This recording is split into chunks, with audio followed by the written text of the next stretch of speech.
Picture a world thousands of years ago. You sit by a dim fire under a sky, undiluted by city lights. Around you are the same familiar faces you've seen since birth. The night is quiet.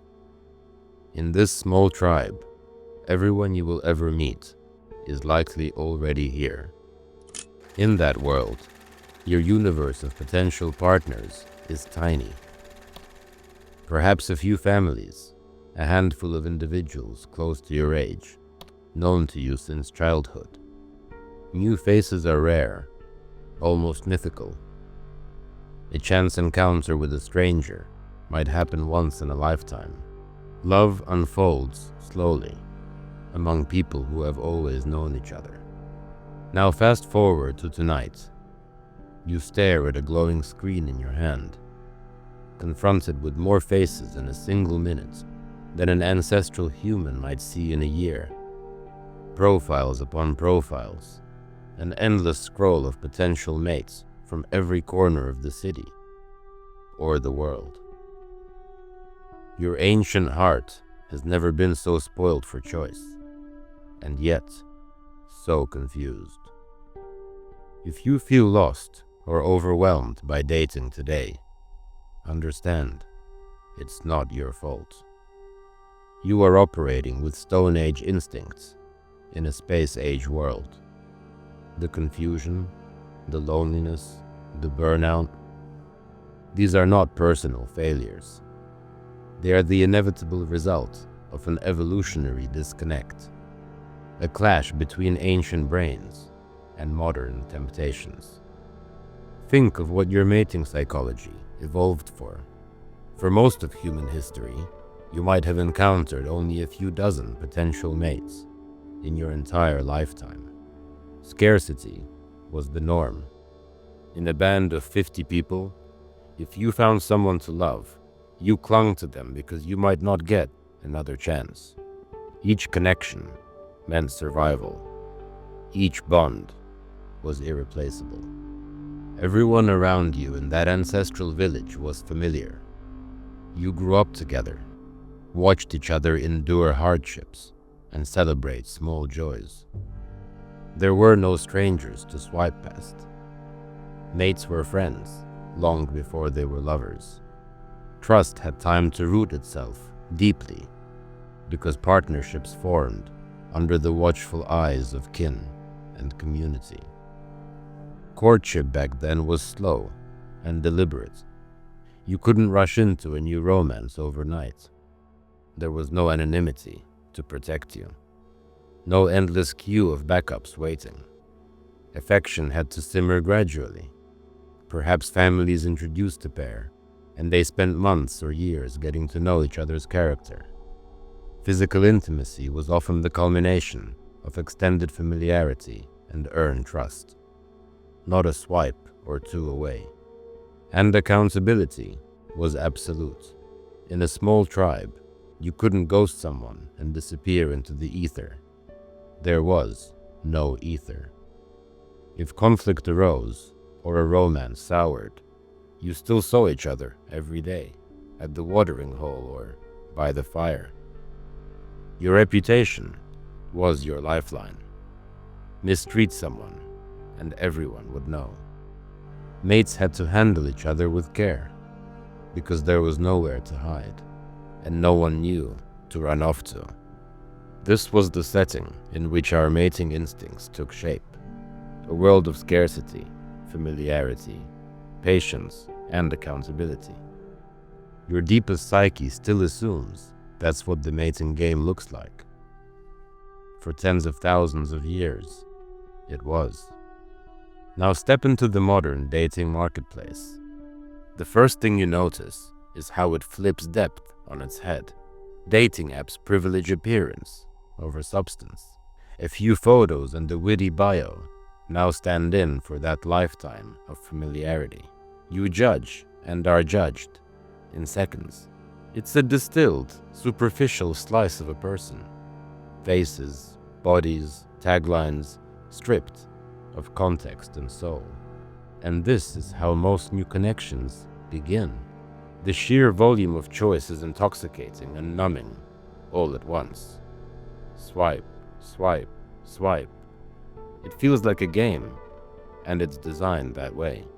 Users compare it to a catalog or a video game, where you flick people away as easily as playing cards. Bright animations reward each match. Unpredictable likes and messages keep you coming back for another hit. Your brain's reward circuits, once satisfied by the occasional discovery of a compatible partner, now light up and crash in an endless loop of anticipation and disappointment.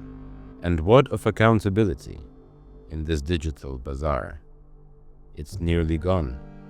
With endless anonymity, it's easier than ever to disappear on someone, to ghost without consequence. Surveys found that 84% of young adults have been ghosted at least once, left with nothing but confusion, sadness, and hurt. In this world, people become disposable. If someone doesn't meet expectations immediately, it's on to the next. No explanations needed. The ancient laws of courtesy and closure have no enforceable power here. Perhaps the cruelest aspect is the illusion of infinite options. The apps present a seductive idea that happiness is just one more swipe away. There's always another profile, another match, another dopamine rush waiting. This gives a false promise that the perfect choice is out there among the thousands. So we keep looking, never fully investing in the human being right in front of us. Commitment starts to feel like a trap when tantalizing possibilities beckon from your screen.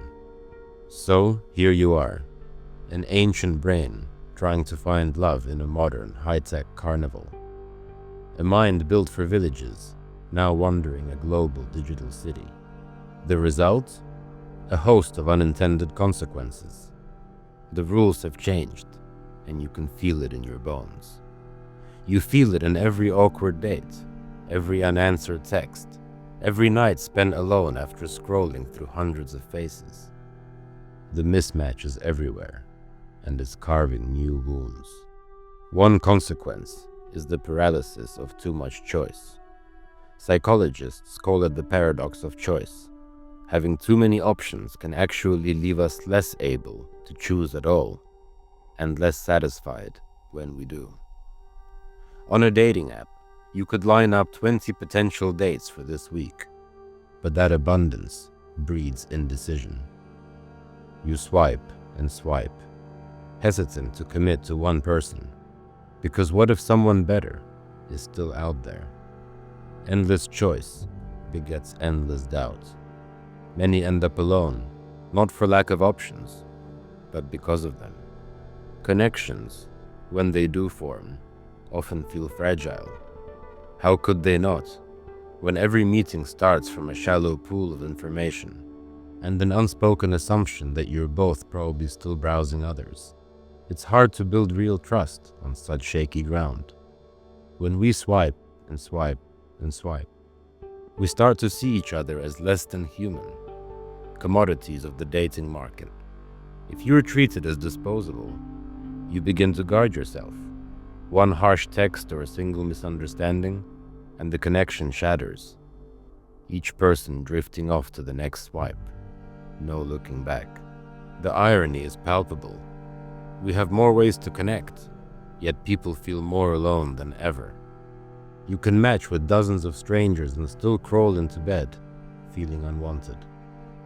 In fact, more than half of singles report feeling lonely after a swiping session. It makes a twisted kind of sense. The apps promise companionship, but often deliver an aching reminder of what you lack. Surrounded by digital connections, you find no one truly knows you. Loneliness thrives in the noise of constant interaction, without intimacy. The new mating market is also starkly skewed. On these apps, the distribution of attention is anything but equal. A select few swim in an ocean of matches and messages, while many others, perhaps less conventionally attractive or confident, get little to no attention. As one observer noted, on dating apps, women will say, "Oh my my god, I got like 100 matches. And it's very difficult for men to achieve the same thing. This disparity feeds frustration on all sides. Some people begin to feel interchangeable, while others feel invisible. From this imbalance, alienation grows. Those who repeatedly fail in this digital contest can become bitter and lost.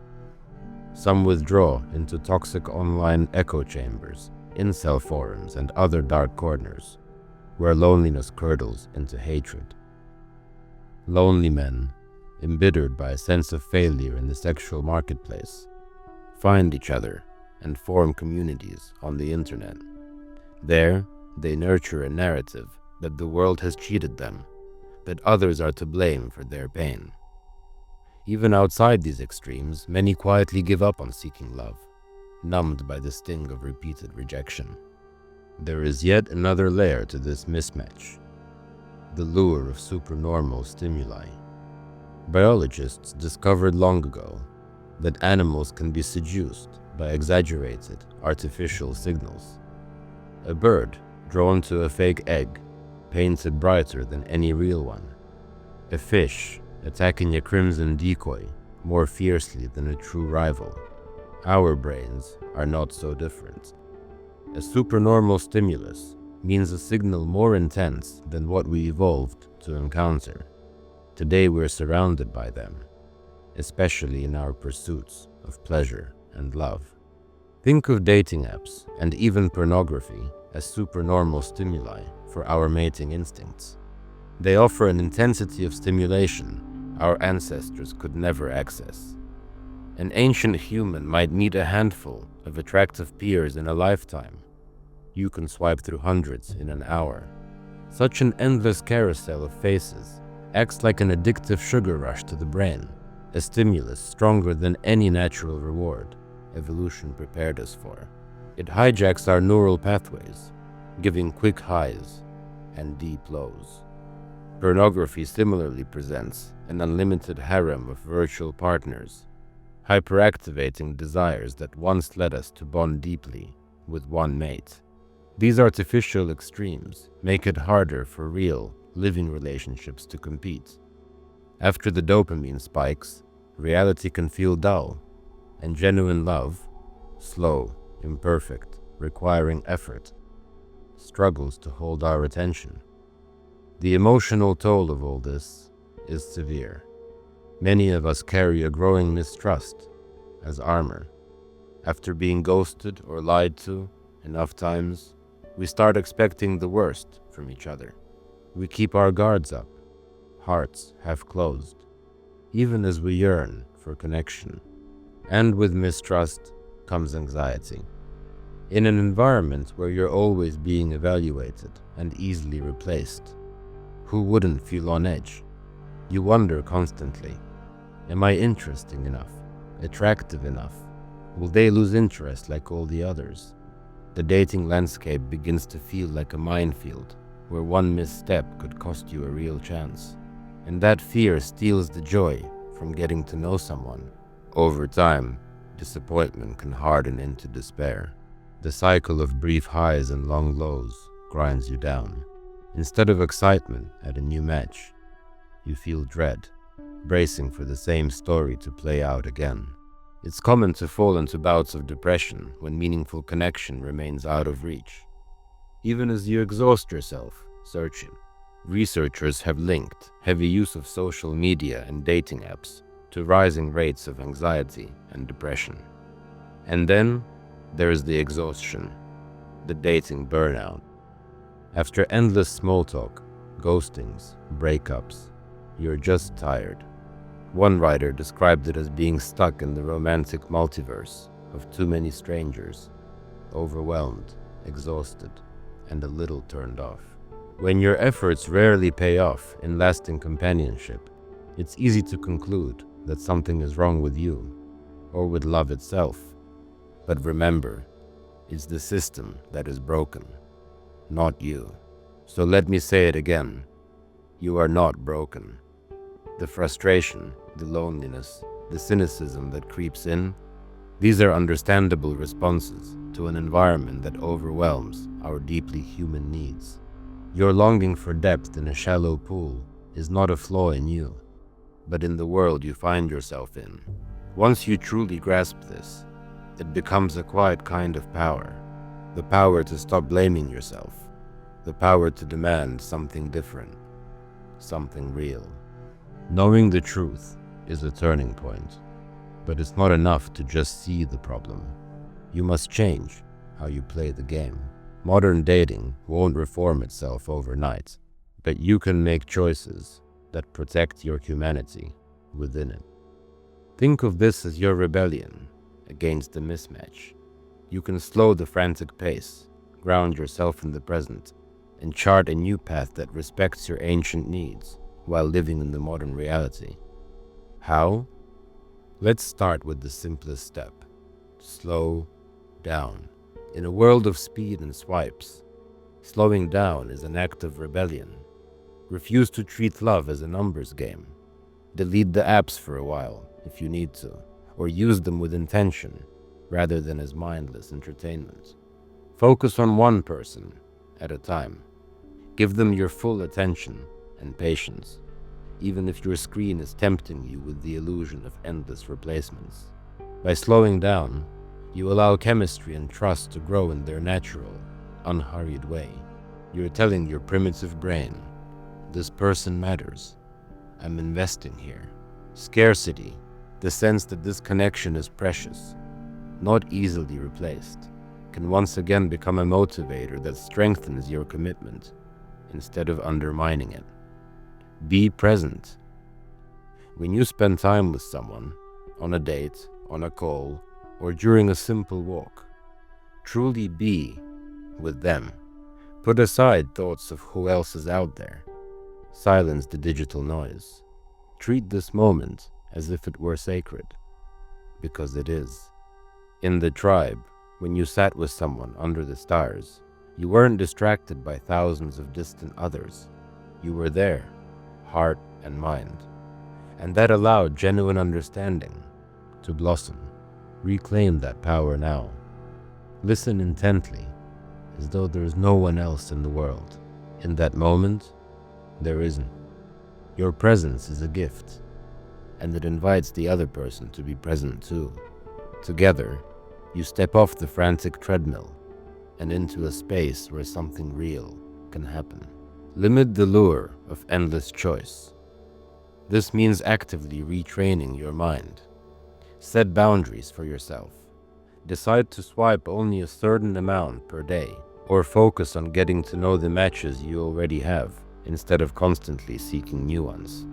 Catch yourself in that reflex to search for something better, and question it. What are you really chasing? More often than not, the answer is a fantasy. The idea that a perfect person is out there, if only you keep looking. But perfection isn't real.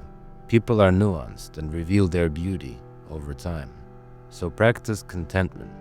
When you find someone you like, challenge yourself to stop looking elsewhere for a while. Allow some commitment to take root, even tentatively.